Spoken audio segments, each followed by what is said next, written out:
In the summer of 1783, the ground split open along a long crack. Lava rose from deep inside the earth. It did not come out in a single blast. It came out again and again, for many months, in a steady way that wore people down. The people who lived near the crack had simple lives. Many took care of sheep and cows. Some worked in small fields. Some had to watch the land each day and see if their animals were safe. It was hard work, and when the eruption began, it became even harder. The lava spread across the land. Heat and smoke filled the air. A gray haze settled over the fields. At first, people tried to keep going with their daily work because they did not know how long the eruption would last. But the air made their eyes hurt. The dry fog hung over everything, and day after day, their job was to go out in it, check the animals, and try to save what they could. The eruption brought out a gas that settled on the grass. When animals ate it, they became sick. Many died. People had to watch this happen again and again. It was a quiet, slow loss. A person tending fields or caring for animals had to face it every day. If you enjoy peaceful history stories, consider subscribing. Anyways, let's dive into today's tale. Each new day after the first weeks of the eruption felt heavy for the people who lived there. The haze still sat over the land. The sun looked pale. When folks walked outside, the air felt thick in their noses, and it left a taste in their mouths. Some people tried to cover their faces with cloth, though it did not help much. They still had to do their daily work. They still had to walk out to the fields and look after the animals that were left. Many families had the same slow worry. They wondered if the grass would ever grow clean again. They wondered if the cows or sheep that stayed alive would last through the year. Each morning they stepped outside and hoped the fog would lift, but it stayed. Life did not fall apart in one day. It slipped away little by little in small tasks that grew harder. When we look back at the long months of the Laki eruption, it is easy to think of it as one big event. But for the people who lived through it, it was not one big moment. It was many small days, one after another, each with plain tasks that became harder and harder. This is why it was one of the worst everyday jobs in history. People had to wake up and face the same slow trouble again and again, with no clear end in sight. The land was their home. Most people lived on small farms. Their days were shaped by simple tasks, like feeding animals, watching the grass, fixing fences, and walking across fields to check what the night had done. They were used to cold weather and strong winds. They were used to long winters and dark months. But they had never known a season like this one. The eruption began in June of 1783. At first, the sight of glowing lava and tall smoke was strange and frightening, but people hoped it would pass. Many eruptions in Iceland had ended in weeks. People thought this might be the same, but this one did not end. The crack in the ground stayed open. More lava came out. More smoke rose into the air. The haze spread and did not go away. Day after day, the sky looked pale and unclear. Some days felt darker than they should have been. Other days felt too warm in the wrong way, as if the air was heavy. People still had to go outside to look after their animals. This was not work they could stop. The animals were the center of their lives. Cows gave milk, sheep gave wool. Horses helped carry loads. Without the animals, people would have no food for the winter. So they kept going outside, even when their eyes watered from the smoke and their throats felt sore. The grass was an early sign that something was wrong. It looked the same at first, but it carried a thin coating from the fog.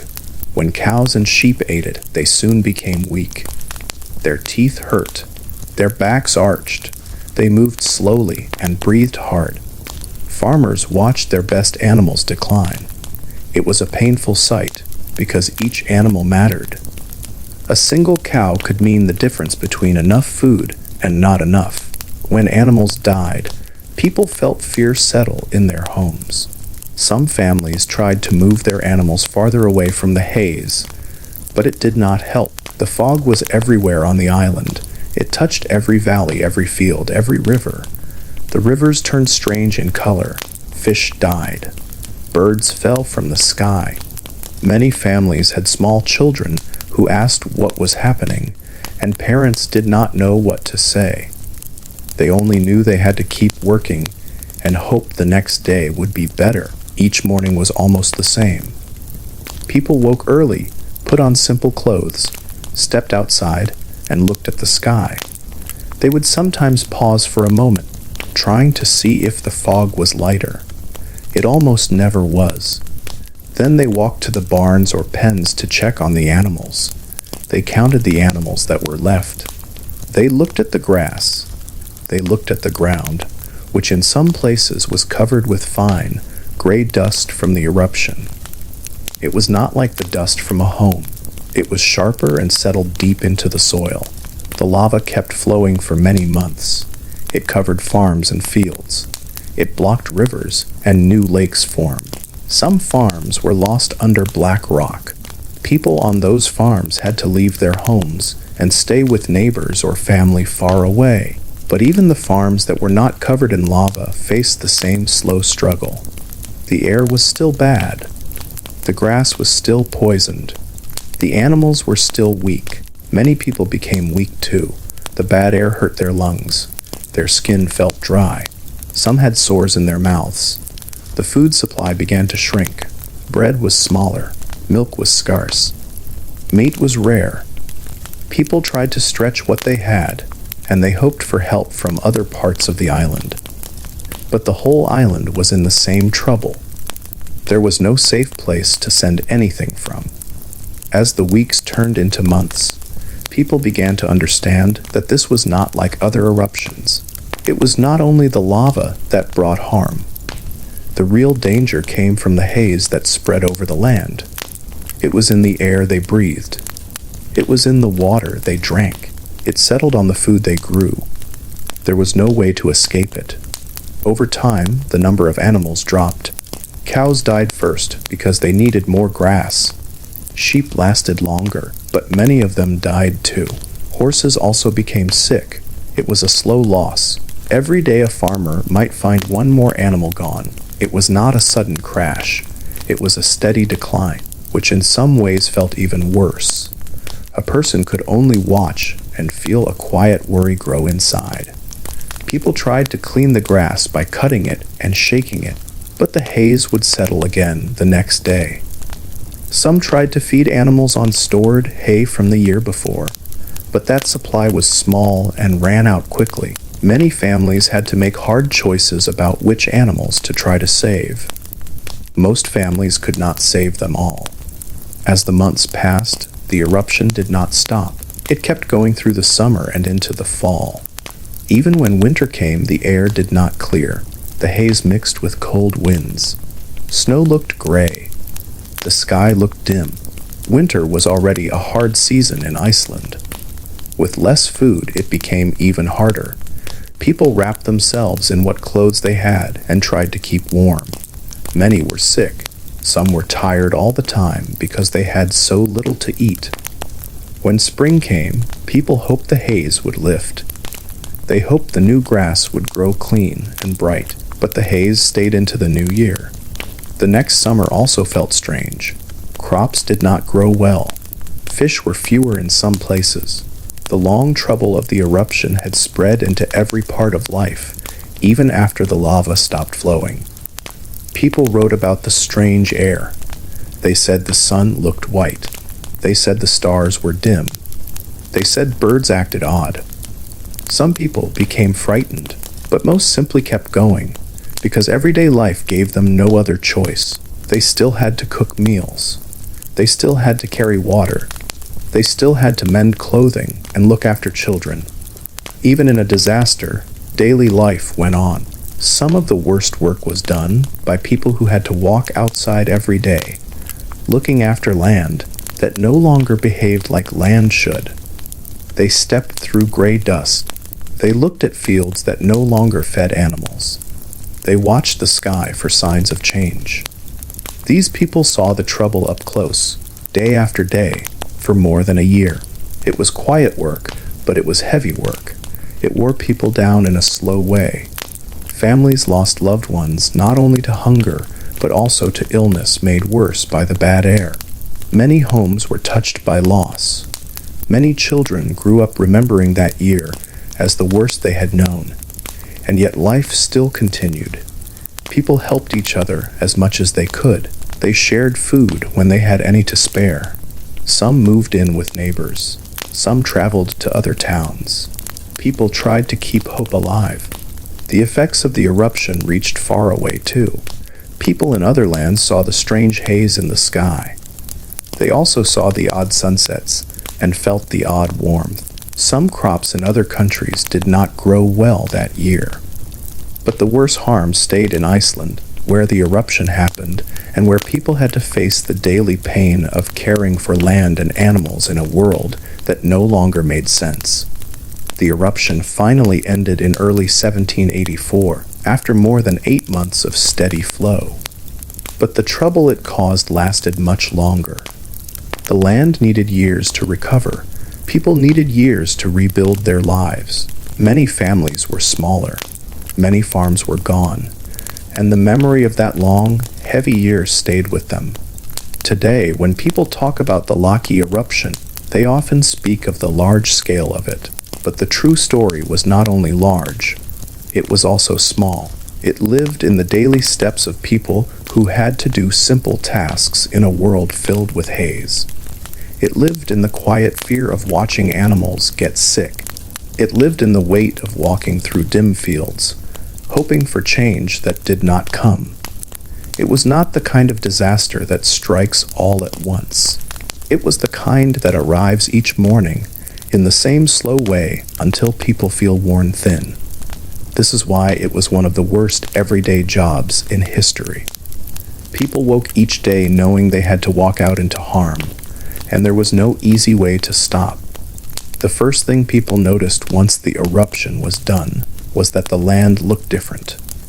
Wide fields were now covered with black rock. Where bright green grass once grew, there was now hard lava that would stay there for many years. Some farms had lost whole parts of their fields. Some had no fields left at all. For those families, there was nothing to return to.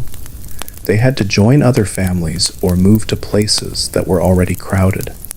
Even on farms that still had fields, the soil did not behave the same way.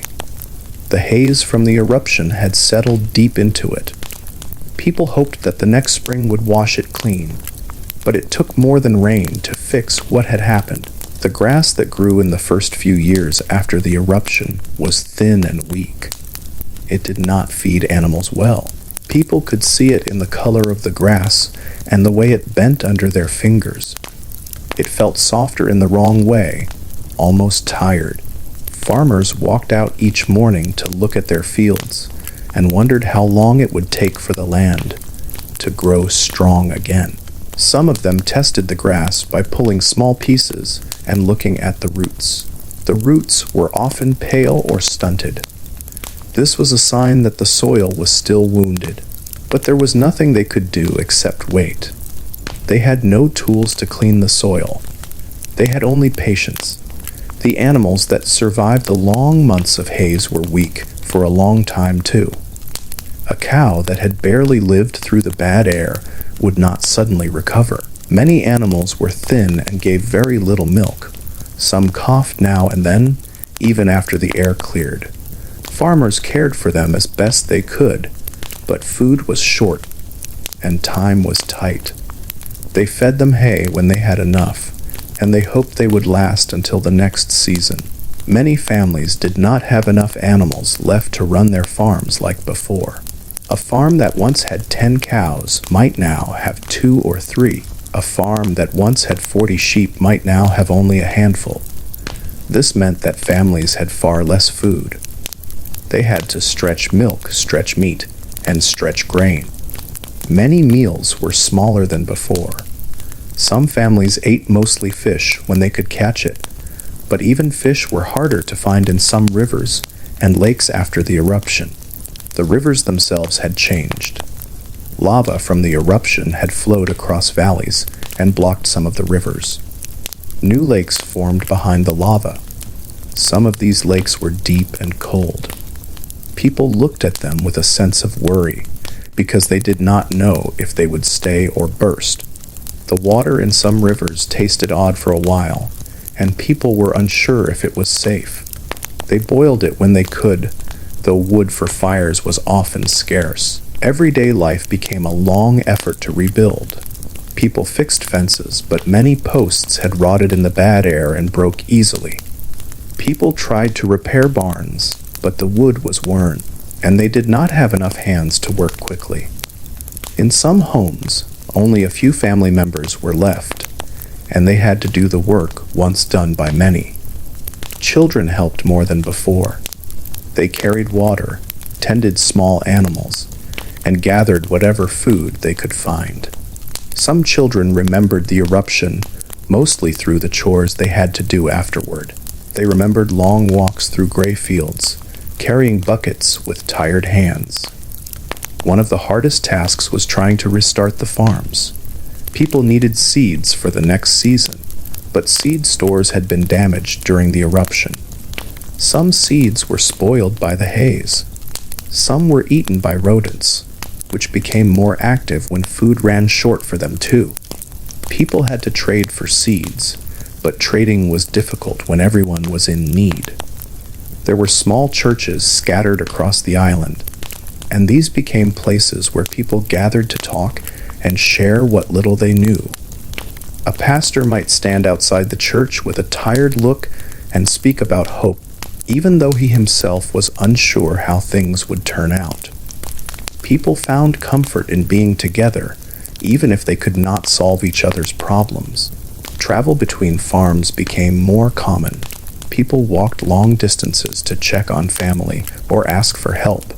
The paths between farms were rough, and some parts were covered with new lava, so people had to find new ways around. A simple walk that once took half an hour now took 2 hours because the land had changed its shape. The months after the eruption also brought sickness. Many people had weak lungs from breathing the haze for so long. Coughs were common. Some people had pain in their chests. Others had sores in their mouths that made eating hard. There were no doctors nearby for most families. They treated themselves with simple methods, like warm water, herbs, or rest, though rest was hard to find when there was so much work to do. Many people wrote in letters or in small notes that the entire country felt tired. It was not a loud or dramatic kind of tired. It was a deep, slow tiredness that spread through daily tasks. People woke up early, worked all day, and went to bed not knowing what the next day might bring. The land no longer gave back easily. The sky felt strange for many months. The seasons did not feel the same. Even the weather in the years after the eruption behaved in ways that felt unusual to people. Winters seemed colder. Summers seemed shorter. People wondered if the eruption had changed the climate of the island itself. They did not use big scientific words for this idea. They only said that the world felt different now. As the years went on, some families recovered slowly. Their fields grew better. Their animals multiplied again. Children born after the eruption grew up not remembering the haze. They heard stories from their parents, but could not imagine what it had really been like. These families rebuilt their homes and tried to look ahead, but other families never fully recovered. Some lost too many animals. Some lost too many people. Some had land so damaged by the lava that they could never farm it again. These families had to make hard choices. Some moved to new parts of the island. Some took boats and left Iceland altogether, hoping for a better life somewhere far away. Leaving was painful, but staying was sometimes even more painful. For people who stayed, the memory of the eruption lived on in small details. They might walk by a ridge of black rock and remember that it had once been a green field. They might drink from a river and remember that it had once flowed a different way. They might see a thin cow and remember that their grandparents had lost whole herds during the long months of haze. One of the most difficult everyday jobs during the recovery was checking the land each season. Farmers had to watch for signs that the soil was healing. They had to look for new plants that grew stronger and greener. They had to test the fields by sending a few animals out and watching how they reacted. If the animals stayed healthy, the field might be safe again. If the animals grew weak, it meant the soil was still not clean. This work was slow and often sad. People would sometimes watch an animal become sick again and feel the weight of the past come back. But the work had to be done. There was no way to rebuild life on the island without knowing which land was safe. Over time, people learned which fields to trust and which fields to avoid. Some areas near the eruption stayed barren for many years. Others slowly came back to life. Most grew first, then grass, then small plants. People watched these changes with hope. A patch of green grass could feel like a promise that things might one day be normal again. The memory of the eruption also lived in the way people talked about the weather. When a strange fog appeared years later, people felt a brief fear that the haze was returning. When animals became ill for reasons unrelated to the eruption, people still wondered if the land was truly healed.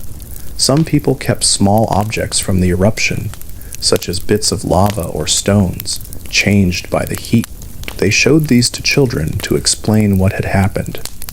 These simple objects were reminders of the months when the world felt heavy and uncertain.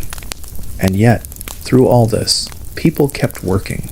They woke each day, stepped outside into the cool air, and took care of what they had. The land slowly healed, and families slowly grew stronger again. But the memory of the long haze stayed in the country for many generations. The story of the Laki eruption is large when seen from far away, but for the people who lived through it, it was made of small, quiet days. It was made of simple chores that became painful. It was made of looking after animals, walking through strange fields, and hoping the sky would clear for good. It was a slow struggle that tested every family in Iceland. Many families in Iceland lived close to the coast, and fishing was a major part of their lives. After the eruption, the fish behaved in ways that many people had never seen before. The sea itself did not change as clearly as the land, but the weather around the coast did.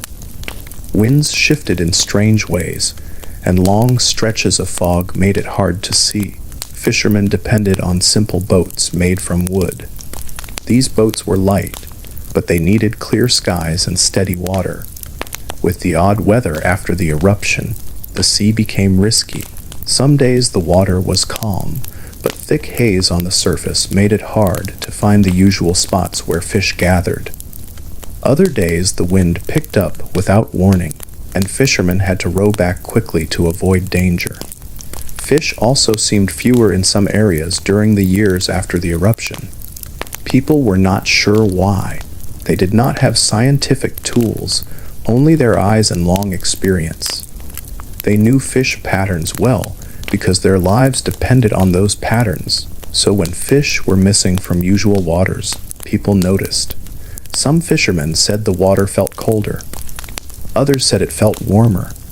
Some said the fish had moved farther out, and they had to row longer distances to reach them. Longer distances meant more work. It meant leaving early in the morning, rowing with tired arms for hours, and hoping the weather stayed stable long enough to fish and return. Some men came back with very little. A basket that once held many fish might now hold only a few. This made every fishing trip harder on families. Fish had always filled the gaps when crops were thin or when animals produced little. Now even the sea was uncertain. Another part of life that changed was the way people managed their homes. Homes were simple, built from stone, turf, and wood. The haze that settled during the eruption worked its way into every crack. It made the inside of homes smell strange. It left a thin film on walls and on bedding. People cleaned what they could, but the smoke smell lingered for a long time. Many families said that the air inside their homes felt heavy long after the eruption ended. Women, who were often responsible for tending the home, had to work harder. Washing clothes became more difficult because the water sometimes tasted odd or had small bits of ash floating in it. Drying clothes took longer because the air outside seemed slower to lift moisture. Cooking was harder because the food itself had changed. Milk was thin, flour was scarce, fish were limited. Meals were simpler and smaller. Families often ate the same food for many days in a row, such as boiled fish or thin soup. Children also felt the change in daily life. Before the eruption, children had small chores, like helping gather grass, carrying water, or looking after younger siblings. After the eruption, children had more work because there were fewer adults to share the load. Some families lost parents or older family members to sickness or hunger. When that happened, the children left behind had to grow up faster. A child of 8 or 9 might now be responsible for tasks usually done by someone older. These tasks could include tending a small group of sheep, gathering moss for animal bedding, or helping repair damaged roofs. A large part of life in Iceland at that time was shaped by the local community. People depended on one another far more than in large towns. When disaster struck, community ties became even more important. Neighbors helped each other with chores when someone fell ill. Groups of men sometimes came together to rebuild a barn that had collapsed under heavy snow, or because wood had weakened during the eruption. Women shared what little food they had when a nearby family had none left. Some communities held regular meetings in small buildings or even outdoors. These meetings were simple gatherings where people shared news about food supplies, weather changes, or traveling risks. They talked about which fields seemed to be recovering and which rivers had cleared. They also shared what they had heard from travelers coming from other parts of the island. These meetings helped people feel connected. Even when times were hard, knowing that others faced the same problems brought a quiet sense of unity. Another part of life that grew more important after the eruption was storytelling. In the evenings, when work was done and food was eaten, families sat together, often around a small lamp or fire. They told stories to pass the time. Old stories of heroes and long-ago events were mixed with new stories about the eruption. Some of these stories described the first days when the ground opened and lava poured out. Others described the strange haze that spread across the sky. These stories helped younger people understand what had happened. They also helped older people find a way to speak about events that were painful. By telling the story over and over in simple words, people made sense of what they had lived through. The stories were not told with drama. They were told with calm voices, as though the speakers were gently placing events back in order. One new problem that communities had to deal with was the change in animals beyond farms. Wild animals also suffered. Some birds that were once common around certain cliffs did not return for several seasons. People who hunted small game noticed that animals behaved differently. Some avoided areas near old lava flows, perhaps because plants there grew poorly. Some changed their patterns altogether. This made hunting less reliable, and people who depended on these animals for food had to find new ways to get what they needed. Some families turned to gathering plants along the coast. Seaweed, for example, became an important food for some people. They collected it at low tide, washed it, and dried it. It could be eaten by people or used to feed animals. But even seaweed felt different during the first years after the eruption. Some of it grew slower, and some parts of the coast had less of it than usual. Still, it was something, and when food was scarce, something was better than nothing. Because food was always on everyone's mind, trading between farms and towns gained new meaning. People traded whatever they could spare. A family with extra fish might trade with a family that still had a few healthy sheep. A person with more wool might trade for grain. Sometimes the trades were uneven, but people understood that fairness was hard to judge when everyone was struggling. The goal was survival, not profit. Many trades were done based on trust, with the promise that balance would be restored someday in the future when times improved. The long recovery also affected how people planned for winter. Before the eruption, families stored food in simple houses made of stone. They dried fish, salted meat, and kept grain in sealed containers. But food stores were low after the eruption, and winters felt harsher. Families had to find new ways to make small supplies last. Some mixed ground roots into flour to stretch it. Some ate more fish heads and bones than before. Nothing was wasted. People also had to cut peat for fuel. Peat came from marshy ground and burned slowly. It was used for heating and cooking.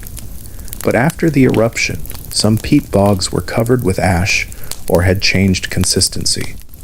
This made cutting peat harder.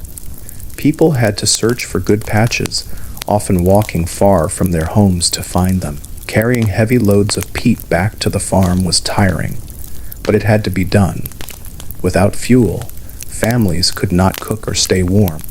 Another new part of life after the eruption was the effort to understand what had happened. People did not have modern science, but they were observant. They watched the land, the sky, and the behavior of animals. They tried to make sense of the long haze, the sudden sickness in animals, and the change in weather. Some believed that the eruption had angered the earth. Others believed it was a natural cycle. People discussed these ideas during community meetings and at home. Even though they did not use complex words, their observations were sharp. They noticed that the haze had spread far across the island. They noticed that crops failed even in places far from the lava. They noticed that the sun looked pale for many months. These simple observations helped future generations understand what the eruption had truly done. During the years that followed, people also kept track of births and deaths in new ways. Many families wrote small notes in the pages of Bible books that they kept at home. They wrote down the names of family members who had died during the eruption and the years after. They wrote down the names of children born during that time. These notes often showed that families became smaller, then slowly grew again. In many homes, there were long gaps between birth years, a clear sign of how hard life was during and after the eruption. These quiet written notes became a way for families to remember. They helped people see how strong they had been. They also showed the next generation the full weight of what their parents and grandparents had survived. Through all of this, people continued doing the simple daily tasks that shaped their lives. They fixed roofs, milked cows, tended sheep, cooked meals, patched clothing, and walked between farms. These tasks might seem small, but they were the heart of survival. In a time when the land itself had changed in deep ways, it was the steady work of ordinary people that helped Iceland recover. People walked much more than they rode, because many horses had died or were too weak to carry long loads. A person who once rode across a valley in an hour might now take half a day on foot, picking their way across cracked stone. The stone was sharp in some areas, and people had to wrap their shoes with extra cloth so the soles would not tear. Travel was important because families needed to visit other farms to trade food, ask for help, or share news. No one could stay alone for long. A farm that tried to survive without support from neighbors was at great risk. So even when the land was rough, people still walked. They walked through fields that smelled of the old haze. They walked along ridges of new rock that the eruption had laid down. They walked beside rivers they no longer fully trusted. Some people became skilled at spotting safe routes. They learned which new rocks were firm and which were loose. They knew which areas still held pockets of warm ground from the eruption. They used simple sticks to test the soil ahead of them. These sticks were nothing more than wooden poles, but they helped people avoid soft patches that could sink under their weight. A whole part of daily life formed around these long, careful trips. People carried small bags with water, dried fish, and a cloth to tie around their faces if the wind shifted and blew dust across their path. Parents often taught their children how to move safely across the new land. This was not taught in a formal way. Children learned simply by walking beside adults, watching where their feet went, and listening to quiet warnings. Another part of life that changed was the way people cared for their tools. Tools were simple in those days. Basic knives, wooden handles, scythes, axes, and small metal parts. But because the eruption damaged so much land and killed so many animals, tools became even more important than before. A single blade for cutting grass might have to last for years longer than planned. A broken handle could mean days of lost work. People repaired tools often. They sharpened blades with stones and bound wood with strips of old cloth when metal nails were scarce. Some farms held small gatherings where neighbors came together to fix tools. Men brought broken handles, dull blades, and bent metal. Women brought baskets that needed mending. Children gathered scraps of wood that might be turned into new handles. These quiet repair gatherings became small social moments. People spoke softly about the weather or about how their animals were doing. No one told long stories here. Everyone focused on the work. But these gatherings helped people feel they were not alone. When life is very hard, even a simple shared task can lift the heart a little. Another change after the eruption was the growing need for herding far from home. Because many fields near farms were damaged, families had to walk their animals farther than usual to find safe grazing. This meant some people spent whole days, sometimes nights, away from home, watching over what little livestock they still had. These herding trips were often cold and lonely. A person might sit on a small hill, watching a few thin sheep pick at weak grass. They might listen to the wind blowing across empty land. They might look up at a sky that still felt different from before the eruption. Many herders spoke of the silence they felt in those days. It was not a peaceful silence. It was a heavy silence, as if the land itself was still tired. To pass the time, herders hummed simple tunes, carved small shapes into wood, or spoke softly to the animals. Some carried small books, though reading in the open was hard if the wind blew. When night came and the herder had to stay out, they lit small fires if they had enough dry material. Otherwise, they wrapped themselves in thick cloth and waited for dawn. Another important part of recovery was finding new ways to store food. Because food was scarce, families had to learn how to preserve even tiny amounts. People dried fish more carefully than before, sometimes slicing them thinner so they would last longer. They made thicker soups that could stretch small pieces of meat across many meals. They dried grass to save it for animals in winter, even when the grass was not very nutritious. Some families began storing food in new places. They dug simple pits in the ground near cold streams, creating cool spots that acted like early cellars. These pits kept food from spoiling as quickly. People learned which pits stayed dry during rain and which needed stones placed inside to raise the food off damp soil. These small tricks were shared from farm to farm. A visitor might see a useful method and then bring it home. In this way, simple ideas helped many households survive. Another part of the story worth understanding is how leaders and local officials tried to help. Iceland did not have strong central power at the time. Most authority came from local leaders and church figures. When the eruption ended, these leaders traveled between communities to see how bad the damage was. They did not have supplies to offer, but they could help organize people. Some leaders helped decide how to share food fairly. Others helped families move to safer areas. Some wrote simple reports about the condition of farms. These reports did not use scientific language.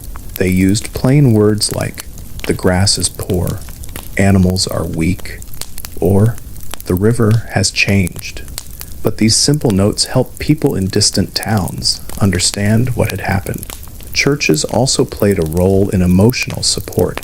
When people gathered there, they found comfort in being together. Pastors spoke in calm voices about the need for patience and care. Though words could not solve hunger or rebuild farms, they helped people feel less alone. Another part of life that changed after the eruption was the pace of rebuilding homes and barns. Many buildings had weakened during the months of bad air. Roofs sagged, wood rotted, turf walls crumbled.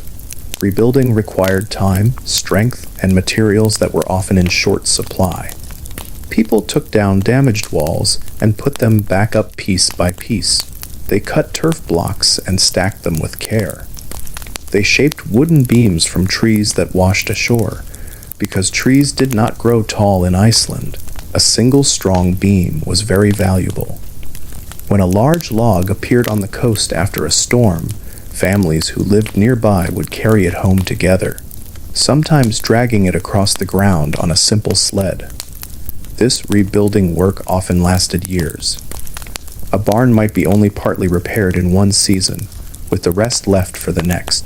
Homes with leaking roofs had to be patched again and again until stronger materials could be found. People worked slowly but steadily. There was no quick way to rebuild a life. Another subject worth exploring is how the eruption affected travel between Iceland and other countries. Ships still came from abroad, but fewer than before. Some ships stayed away because sailors had heard about the haze and did not want to risk breathing strange air. Others came only with small loads. This meant fewer goods reached Iceland. Items like grain, cloth, and salt were harder to get. When a ship arrived, whole villages wanted to know what it carried. People walked long distances to see if they could buy or trade for something they needed.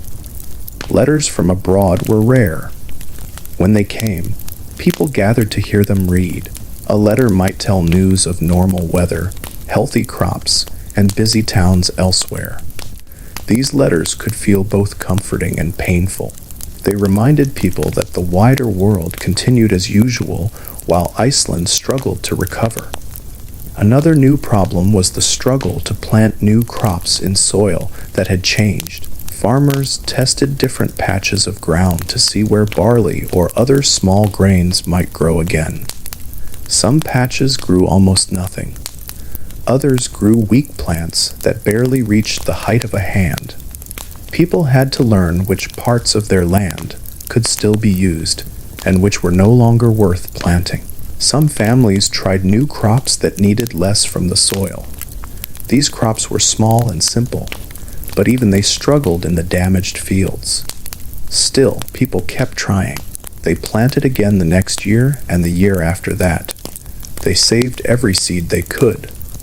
Another part of the story is how families made decisions about the future.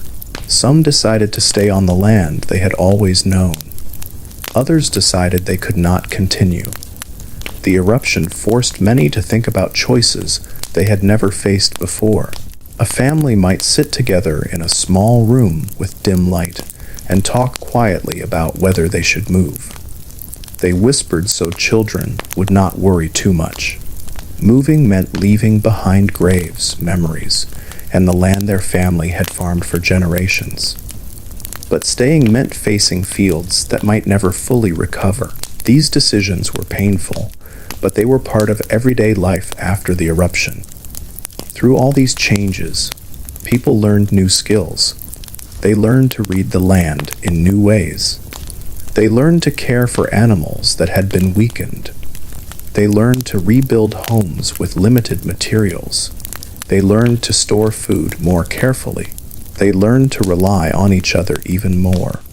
The eruption of Laki was a long event, not a quick burst. Many people today imagine a single loud moment when everything exploded at once. But this eruption did not work that way. It opened slowly in steps, and it kept going for many months. The ground in the Laki area did not break in just one spot. It opened in many places along a long crack in the earth. Each opening became its own small vent where fire, smoke, and melted rock pushed out.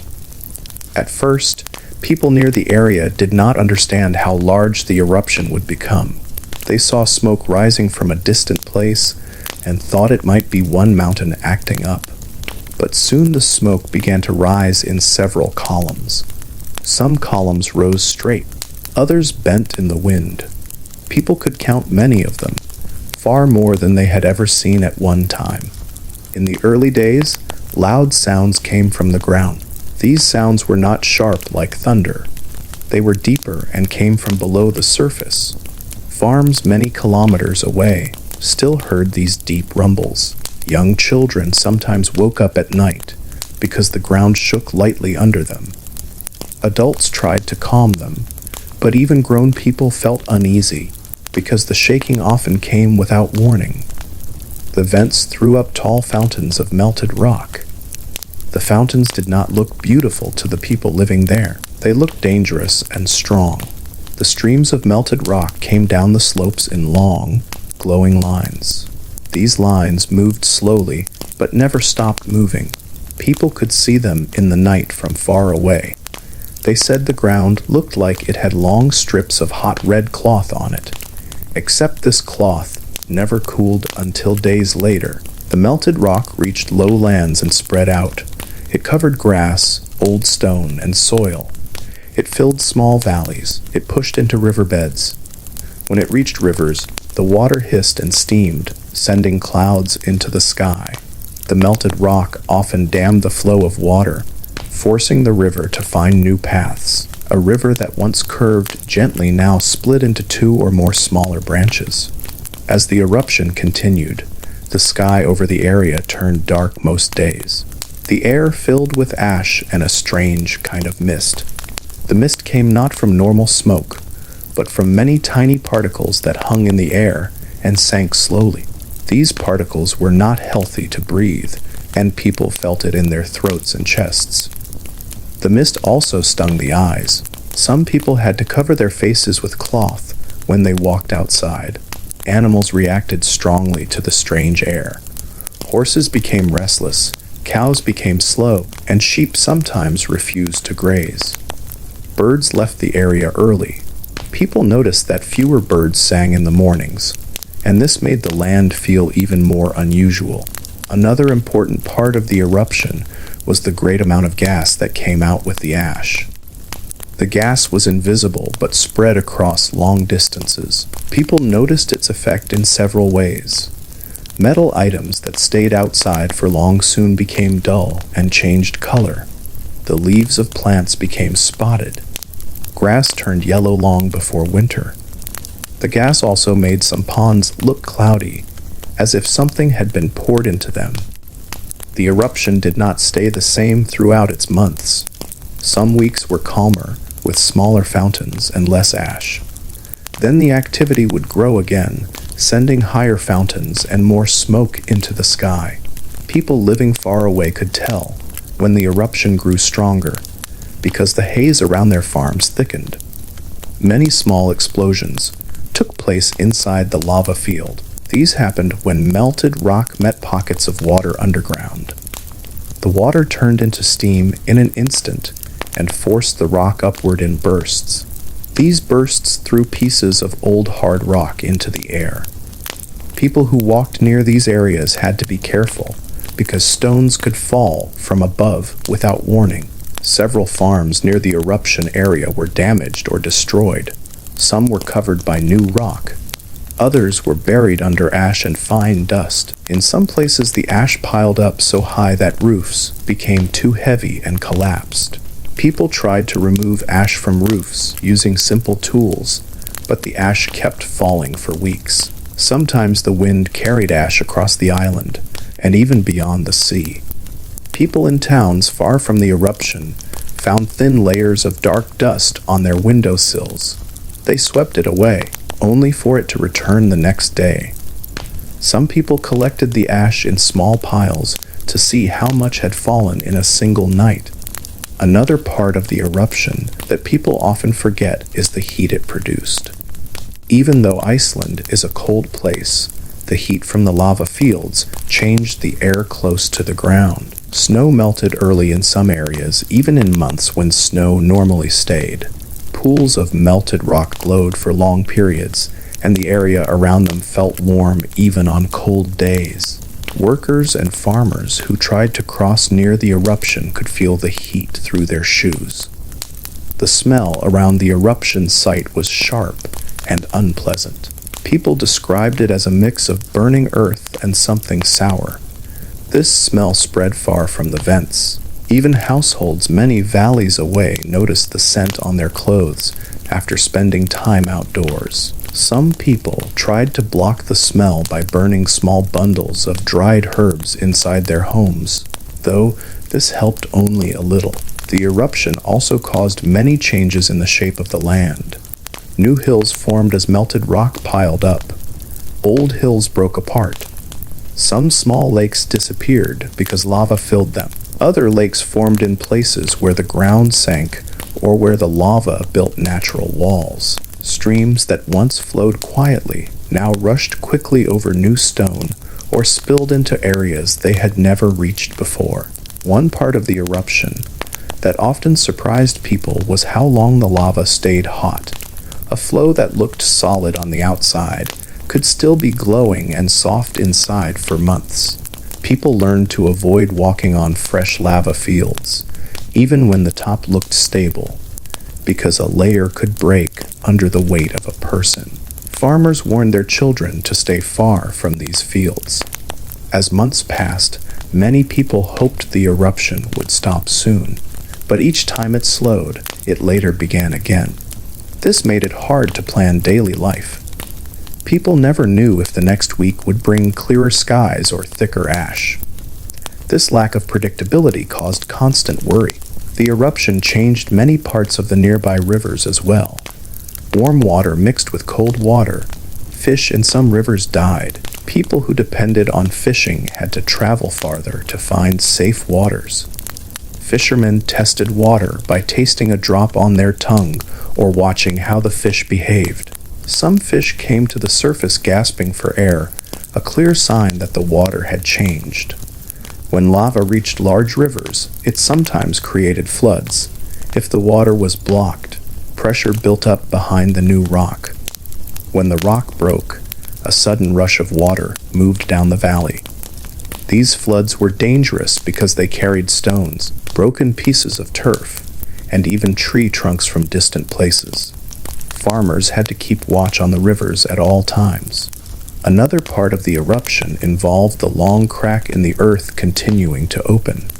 Sometimes a new vent appeared days or weeks after earlier vents had formed. These new vents sometimes opened quietly, emitting only smoke at first. Other times they opened violently, throwing burning material into the air. People kept a safe distance because no one could predict how strong a new vent would be. Some witnesses wrote simple notes about what they saw. They spoke of dark days when the sun looked dim, almost like it was covered by a thin cloth. They wrote about how the grass turned gray in a single night. They also wrote about the heavy sound of the fountains, which they said could be felt more than heard. Because communication was slow, people living far from the eruption area often heard confused stories. Some believed the entire island might break apart. Others thought the air itself might catch fire. These ideas came from fear, not from clear knowledge, but they show how uncertain life felt at the time. Livestock suffered greatly during the eruption, not only because of poor feed, but also because the ash and gas damaged their teeth. Many animals began to chew strangely, or refused to chew at all. Farmers noticed white powder sticking to the teeth of their cows and sheep. This powder came from the fine ash that settled on the grass. When the animals ate the grass, the ash wore down their teeth faster than usual. Some animals lost weight because they could not chew properly. Another serious effect came from the water that animals drank. The gas from the eruption mixed with water in ponds and streams. When animals drank this water, they became sick. Some animals drank less because they sensed something was wrong. Others drank normally and grew weaker day by day. As the eruption continued, the people of Iceland hoped for wind that would blow the ash away and clear the air, but often the wind blew the ash toward farms instead of away from them. Children sometimes woke to find a fresh layer of gray dust on the floor near the door, blown in through small gaps in the walls. Despite all these hardships, people kept observing the eruption closely. They needed to understand its behavior so they could make decisions. They watched the sky, the rivers, the movement of the lava flows, and the color of the haze. Every small change mattered. A deeper color in the sky could mean more ash coming. A brighter glow at night could mean new vents had opened. After many months, the eruption finally began to slow for real. The fountains grew weaker. The lava cooled. The ground stopped shaking. Smoke still rose, but it was thinner. People did not celebrate right away because they were unsure if the eruption would return. They waited many weeks before feeling safe. When it finally ended, the land around Laki looked completely different from before. What had been fields and hills was now long stretches of black rock. What had been rivers and ponds were now blocked or shifted. What had been open grassland was now covered with gray ash. While the lava was the most visible part of the eruption, the gas and haze it created caused problems that lasted far longer and affected more people. The gas was not something people could see clearly, but its presence was obvious. It made the air sharp and heavy. It caused eyes to water, throats to hurt, and lungs to cough. People noticed the smell, which was strong and sour. The haze spread slowly across valleys and hills. Sometimes it was so thick that the sun looked pale, as if it had been covered by a thin cloth. The haze stayed in the air for weeks at a time, and even after the eruption ended, it returned in thin layers on some days. The gas mixed with rain to create a kind of weak acid. When rain fell, it touched the grass and the leaves of plants. Farmers noticed that the grass their animals ate began to look sick. Leaves on trees sometimes curled or became spotted. People did not have words for what was happening scientifically. They only noticed that plants and animals seemed weaker after rain. They understood that the land itself had changed. The haze also traveled far beyond Iceland. Winds carried the gas across the ocean and into northern Europe. People in countries like England, France, and Germany saw strange skies. The sun looked red or pale for months. Some mornings, fog was unusual and thick, even in cities far from the eruption. Farmers noticed that crops grew poorly. Cold waves arrived earlier than usual, and summer seemed shorter. People in these countries did not know the source at first, but many felt the effects on their farms and lives. Back in Iceland, the haze caused long-term harm to animals. Many cows and sheep died slowly, not because they were injured or starved immediately, but because the grass they ate was poisoned by ash and gas. Farmers described seeing cows lose weight gradually, even though they continued to eat. Sheep sometimes refused to graze. Horses became weak, unable to carry loads or pull sleds. Families tried feeding them old hay, but it was not enough. The loss of animals was one of the hardest things to bear, because animals were central to life. Milk, meat, wool, transport, and work all depended on them. Some animals survived, but became weak for years afterward. Even after fresh grass returned, these animals did not regain strength quickly. Farmers learned that careful feeding and gentle care could save some, but many losses were permanent. Some families had to sell or trade surviving animals to other farms because they could no longer care for all of them. This meant that livelihoods were broken and rebuilding took decades. The haze also affected people's health. Breathing the thick air made some people cough constantly. Others experienced sore throats, headaches, and skin irritation. Children were especially sensitive. Some developed fevers or long-term weakness. Older people who already had health problems found the haze especially hard to bear. Families learned to stay inside when it was heaviest, covering windows and doors with cloth. But even indoors, the smell and taste of the haze could not be fully avoided. Water sources were affected too. Ponds, rivers, and small lakes sometimes carried the gas or ash. Drinking water tasted strange or became cloudy. Families had to boil water when they could or rely on snow and melted ice in winter. Animals sometimes refused to drink the water because of its strange taste, which worsened their weakness. People often had to carry water long distances from safer streams. The haze changed daily life in subtle ways. People could not walk as freely. Children stayed closer to home. Fields that were usually busy with work were now quiet. Adults often had to wear cloth over their faces or wrap scarves around mouths and noses. These coverings slowed their work, but without them, long hours outside caused coughing or eye pain.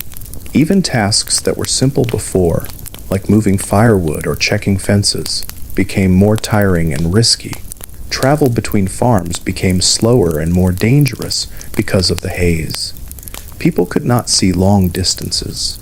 Rivers and roads that were safe before were now hard to judge. One simple mistake could mean walking into soft ash or uneven rock.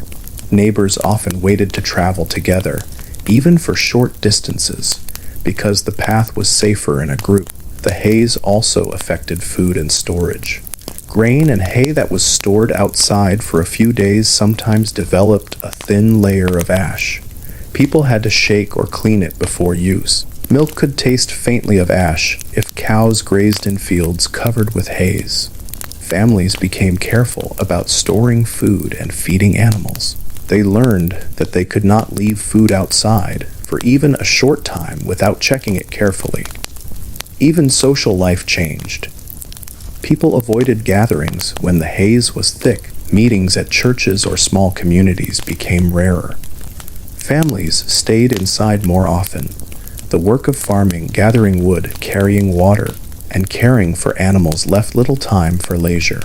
Still, in quieter moments, families would sit together in a small room, sharing simple food and talking softly about the days. Children often listened carefully to older people, who described what had happened during the eruption and how to survive. The haze sometimes created fear of new eruptions. People watched the sky constantly. If a cloud appeared strange, they wondered if the eruption had returned. Parents explained to children that the haze could travel in waves, coming and going. People learned that patience was needed and that the eruption's effects could last long after the lava stopped. In this way, life became slower and more cautious. The effects of the gas were not only local. Animals in distant parts of Iceland, even hundreds of kilometers away, became sick because ash had spread over long distances. People in these areas had never seen lava, but they still felt the eruption in the haze, in weak animals, and in crops that did not grow properly. This was a reminder that natural events could have effects far beyond where they began. Another new problem was the way the haze affected seeds and plants. People saved seeds from previous years to plant again, but seeds exposed to ash often grew poorly. Farmers had to test small amounts of seeds first. Some seeds failed entirely. Others grew weak plants that died before producing grain. Families learned to plant extra seeds, knowing that some would not survive. They watched each sprout closely. The first signs of green after months of gray were welcome, but the recovery was slow. After the eruption and the long months of haze, the people of Iceland faced a slow and careful recovery. It was not sudden. It did not happen in a single season or even a single year. Life returned step by step, with families working steadily to restore what had been lost. Farms were rebuilt, animals were replaced, and fields slowly grew green again. But the memory of the eruption lingered in every small task. The first challenge was rebuilding homes and barns. Many structures had been damaged by falling ash, weakened roofs, or fire from lava flows. Families worked together to repair walls, fix roofs, and replace doors and windows. They used wood, turf, and stone, whatever they could find. Some beams had to be carried from long distances. People learned to stack turf walls more carefully to prevent them from collapsing under snow. Even though it was slow work, it was necessary for survival. Every repaired roof or wall made the home safer and warmer. At the same time, fields had to be tested and planted again. Farmers walked through the land, checking the soil and looking for signs of weakness. Some areas remained barren for years. Others showed tiny shoots of grass and plants, which were carefully watched. Farmers planted seeds in small amounts first, hoping at least some would survive. Crops that grew well were carefully tended, because even a small patch of healthy barley or vegetables meant food for a family. Animals were another long-term problem. Many cows, sheep, and horses had died during the eruption and haze. Families could only replace them slowly. Young animals were raised carefully, fed the best grass and hay, and protected from illness. Some families relied on neighbors for help, borrowing animals or trading small goods. Every new animal that survived was a step toward recovery. Families celebrated quietly when a herd grew stronger or when a calf survived its first winter. Water sources also required attention. Rivers and ponds had changed paths, blocked by lava or filled with ash. Some areas became unsafe for drinking. People dug new wells or carried water from streams far away. They learned which water sources were safe and which could harm animals. This knowledge became a part of everyday life, quietly passed from one generation to the next. The eruption also changed the patterns of travel and trade. Some roads no longer existed. Travelers had to find new paths. This slowed trade between towns and farms. Families learned to rely more on nearby neighbors. They shared food, tools, and help. Villages that once competed now depended on cooperation. Simple acts like lending a rope, a bucket, or a small piece of cloth became very important. Cooperation became part of survival. Children grew up differently after the eruption. Those born during or shortly after the haze learned from the stories of older people. They understood how fragile life could be. They learned patience, care, and careful observation. They helped with farm work earlier than usual. They carried water, watched animals, and learned which areas were safe to walk. Education at home often included lessons in survival. Children remembered the gray haze in stories and objects, like pieces of black lava or dried ash, kept in homes as reminders. Over the years, the memory of the eruption shaped communities. People remembered which areas were most damaged, which rivers changed course, and which fields grew best again. Elders advised younger people on how to avoid danger and protect animals. Stories passed quietly in homes, shared while cooking, feeding animals, or walking to neighboring farms. These stories were practical, not dramatic. They taught simple lessons: watch the land, care for animals, store food carefully, and help neighbors. Health slowly improved after the haze cleared. People who had suffered from breathing difficulties and sickness gradually recovered. Children grew stronger. Families learned which foods and water sources were safest. Some households built small shelters for sick animals. Families paid attention to hygiene in new ways, washing hands, cleaning tools, and keeping animals separate when necessary. Even without doctors nearby, these small habits helped people survive and stay healthier over time. The land itself recovered slowly. Moss and grass returned first, then small plants, and eventually crops. Rivers found new paths, and lakes settled. The lava fields remained, but people learned to walk around them safely. Some even used new rocks as fences or walls. People planted in areas that had recovered, expanding slowly, patch by patch. The landscape looked different, but life continued. Trade with other countries resumed gradually. Ships returned from Europe with grain, cloth, and salt. These goods helped families survive while Iceland rebuilt. Even small amounts of imported food or tools were valuable. Families stored supplies carefully, knowing how fragile life could be after the eruption. Over decades, people slowly rebuilt normal routines. Daily work returned to a pattern of feeding animals, tending fields, mending homes, and carrying water. But life was never exactly the same. Families remembered the eruption in quiet ways. They measured new risks, paid attention to the land, and shared stories.